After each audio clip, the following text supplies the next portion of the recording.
Am I the asshole for exposing my brother's affair with my ex at my wedding? Now his pregnant wife wants a divorce? I apologize in advance for making this a lengthy read. Last week, Meg, 25F, the love of my life, and I, 32M, were married. The wedding ceremony was lovely, although, to be honest, there was some unnecessary drama. My brother may have to deal with a divorce as a result of what transpired. The family is berating me day and night, demanding that I make amends, and hell has fallen upon me. But I honestly don't think I'm at fault, which is why I've come here to get advice and insights. My brother, Colin, 34M, and I don't get along well. As children, we were pretty close as two brothers can be anyway. Although we had our share of arguments, our connection as siblings was never tense. We got along well because I knew he had my back and I had his. Our parents always prioritized family and made an effort to teach us the same principles. Regretfully, I was the only one who exhibited those principles. I began dating Shay, now 32F, 6 years ago when I was 26 years old. Everyone knew that I was very in love with her. She belonged to the same circle of friends that I was then hanging out with, and I fell in love with her right away. She was everything to me: intelligent, beautiful, tall, witty, and attractive. I totally forgot about her poison since I was so enamored with her. She was toxic, boy. My life became consumed by drama the moment I began dating her. Although she was a wonderful girl, she wasn't my match. We were completely incompatible. She was completely confrontational, whereas I was not. She was a drama queen, literally living for it. Every other week, there was a fresh argument about something that, in my opinion, was unimportant. But I kept ignoring all the warning signs because I was so enamored with her. After 6 months of dating, I discovered she was having an affair with a coworker. I was devastated when I accidentally found out. She denied it until I challenged her, at which point she broke down and spoke clean. Despite my sadness, she apologized profusely. She admitted her error and promised to try her hardest to win back my trust. I foolishly trusted her. Despite my knowledge that I shouldn't, I gave her another chance. I've never been disproven in my belief that cheaters never change. I've known cheats my entire life and none of them were able to change their habits. Because I thought, or rather hoped, that this time would be different, I gave her a chance despite knowing all of that. I was mistaken. It was all okay for the first couple weeks. I felt that perhaps we could get past the tragedy and start a new life together, so I began to trust her once more. However, after 3 or 4 months, I began to have a persistent sense that something was off. She was behaving suspiciously and shadily. I justified her actions because I lacked evidence and didn't want to think she was cheating once more. However, the sensation persisted. At last, I asked her if she had anything to tell me or if something was happening. She got defensive and accused me of having unfounded suspicions about her. She claimed that in order to save her time in trying to regain my trust, I should have informed her if I'd decided never to trust her again. She deceived me into thinking I was being suspicious. I trusted her. Weeks went by with no change in her behavior. I started secretly checking her phone since the overanalyzing was making me nuts. I should have realized the relationship was over at that moment. I had absolutely no faith in her. I should have left even if I hadn't discovered anything because I believed she was capable of cheating. However, I'm happy I pried because I discovered something that fundamentally altered my life, and it hasn't been the same since. It took me a long time to realize what was going on, but when I did, I felt like I had been hit in the face. In essence, she had been unfaithful to me for some time, but not just with anyone. She was seeing Colin instead of me. When I saw those texts, I was hurt as I had never been before. The worst kind of betrayal came from the two individuals who were meant to be the closest to me. What I was reading was unbelievable. All it did was make me want to cry uncontrollably and drop on my knees. Shay came in at that point and noticed me using her phone. She became irate with me, accusing me of violating her privacy. I just threw the phone against the wall, hurried out and showed her which chat I had open. I believe I spent 3 or 4 hours walking. She contacted me a few times, but I never picked up. She forced Colin to phone me after realizing I wouldn't be speaking to her. I wasn't having any of it when he called once and texted me a few times with phrases like, "I want to explain, and it's not what you think." I wasn't going to reject my own eyes, and what I had witnessed was sufficient evidence. When I got home, I texted Shay to tell her to come get her belongings from my house the next day. She called me once more, but I didn't pick up. I was numb for the following few days. I didn't speak with anybody. I was thankful when she arrived, gathered her belongings and departed without making a scene. After that, Colin made no attempt to get in touch with me, and how could he? After what he had done, what could he possibly say to me? I called my folks a week or so later and explained all that had transpired. In addition, I informed them that Colin was deceased and that if he were still alive, I would not be returning home. Although they were upset with the circumstance, they initially stood by me. I liked that they even went up to Colin. According to what I understand, Colin became defensive and said that he and Shay were in love, but my parents didn't agree. I was appreciative of their help during those initial months. I stopped talking to Colin altogether and began going to therapy. I came to understand how toxic Shay was to me during treatment. At that point, I started to think that this whole situation was perhaps a blessing in disguise. Although it was extremely painful, it prevented a terrible future for me. I eventually moved on from that episode, but I never spoke to Colin again and never forgave him.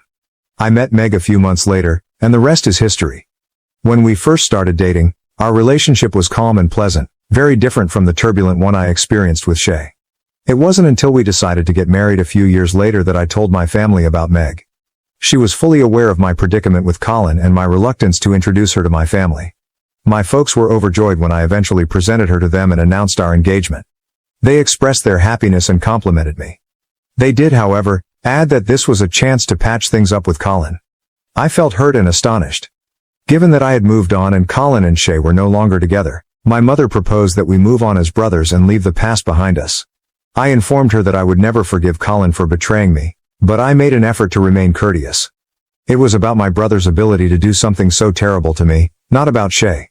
Mom became irate and said that Colin and I had to be together because we were brothers. I informed her that Colin had shattered the connection of allegiance, which should be reciprocal. Whether or not to forgive him was up to me. When things became heated, Dad stepped in and told Mom to stop talking. Despite her reluctance, she was obviously upset. Mom even attempted to get Meg involved in the awkward dinner in the hopes that she would persuade me to make amends. Meg, however, merely stated that she believed I would make the best choice for me and that I would, if at all, forgive Colin when the time was right. By now, Mom was virtually enraged. She had this idealistic vision of our family as it was and will always be, and I'm not sure why or how she believed that I would simply forget this and move on.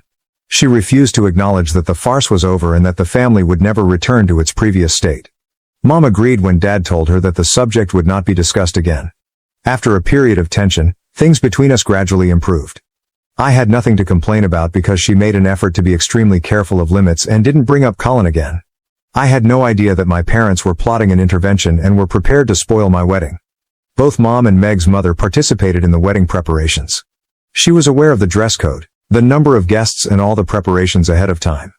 However, my dad didn't participate much in the process. During the preparation phase, Mom didn't do anything unusual. There was not a single mention of Colin. She even said that she was sorry for pushing me so hard that day.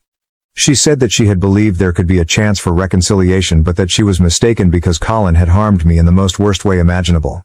Therefore, I had no cause to suspect her or question her motives. However, I was mistaken. My best man, Rick, 32M, a school acquaintance, rushed to me on the day of the wedding and said I had an urgent problem that needed to be resolved. When I asked him what was going on, he replied that Colin and his wife had arrived at the location with Mom and Dad. I was furious. I instructed Rick to force them to go. He claimed that although he made an effort to deal with it discreetly, they would not budge. Rick informed them that I would be upset if I saw Colin and that he was not invited. However, Mom asserted that, in contrast to Rick, Colin is your biological brother and that we are relatives. Yes, Mom, you will always pick Colin over Rick. Absolutely. The fact that they had plotted all of this behind my back astounded me.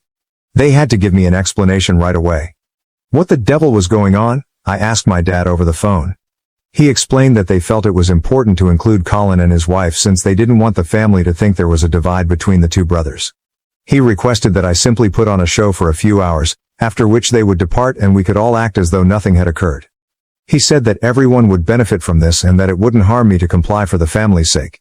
Since he was aware that I didn't want anything to do with Colin, I told him that he had betrayed my confidence in the same way that his adored son had. I reminded him that this one day was my wedding day, and he had no right to destroy it. He advised me to quit being theatrical and suck it up for one day. He suggested my flair for theatrics needed to be toned down a touch and emphasized that nobody was destroying everything.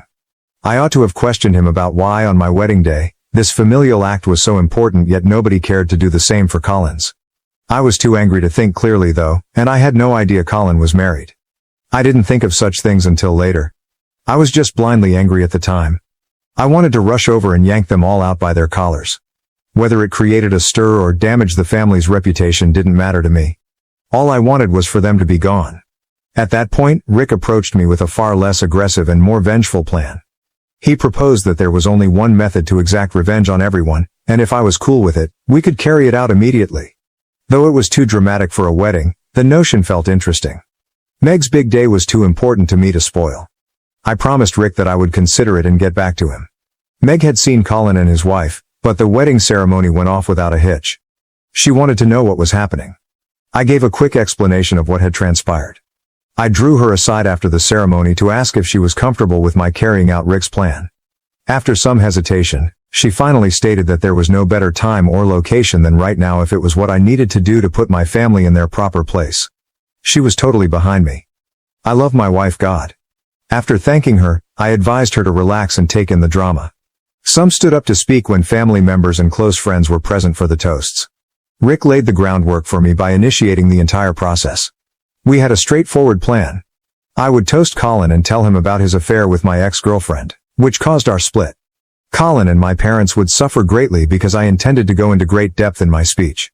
However, they were deserving. My parents deserved it for ignoring my sentiments and just caring about the family's reputation, and Colin deserved it for being a part of __. I got up and declared that I had a toast to give after everyone had completed theirs regarding Meg and me. I started by saying, I want to make a toast to my dear brother, Colin. Colin and my parents went completely white when I started it. But his wife was perplexed. I suspected that she was unaware of the reasons behind Colin and my separation. I was much more irate because she was heavily pregnant.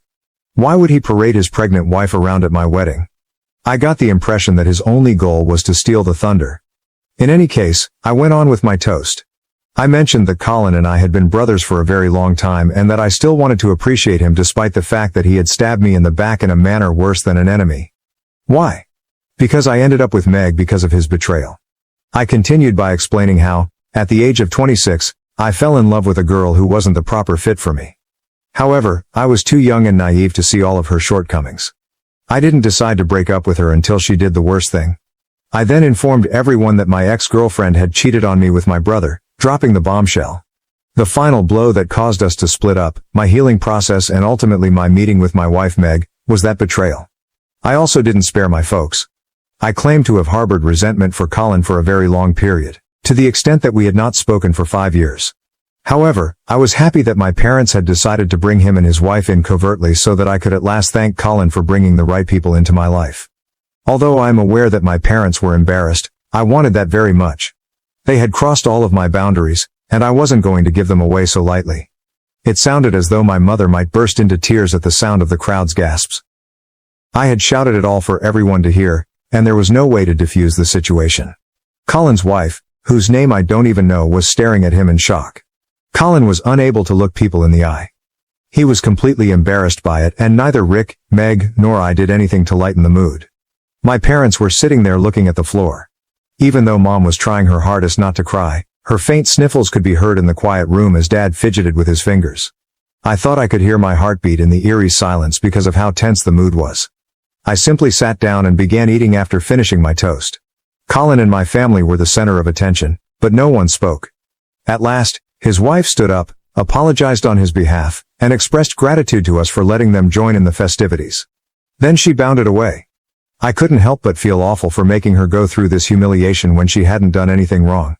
It's unfortunate that she was caught in the crossfire, but I had to hold Colin and my parents responsible. The real fun only started after my parents and my beloved brother left. Since then though, I've received a ton of texts from my parents, particularly my mother, telling me that I had no right to publicly discuss the family's private issues. She said that in front of everyone, I had torn their dignity to shreds. I wanted to enjoy at least portion of my wedding, so I didn't reply. However, Mom went one step farther and began texting Meg. I am aware that it is affecting her. Meg keeps sending messages from new numbers or making new Instagram profiles, even after I warned her to block Mom. Meg is suffering greatly as a result of all this negativity, and I feel bad for bringing her into this situation. She is not deserving of it. She saved my life and now I've brought her down with me. It is incorrect. Mom claims that I was the one who caused the scene at the wedding, even though I've urged her to stop bringing Meg into the drama. Meg and I will now have to deal with the consequences of my actions, she says. I am aware that arguing with my mother is futile. Nothing I say will convince her to see reason since she is obstinate. Also, given that what I did was malicious, I can't really expect her to. I feel awful since my wife is the last person I want to suffer because of my little revenge trip. Update 1. Amy, my sister-in-law called me. I picked up since I didn't have her number stored. She was really kind and expressed her sincere regret for phoning at such an unexpected time. She said that what Colin told her was totally different, so she wanted to meet me and hear my side of the story. She pleaded with me to keep her visit to me a secret from the rest of the family.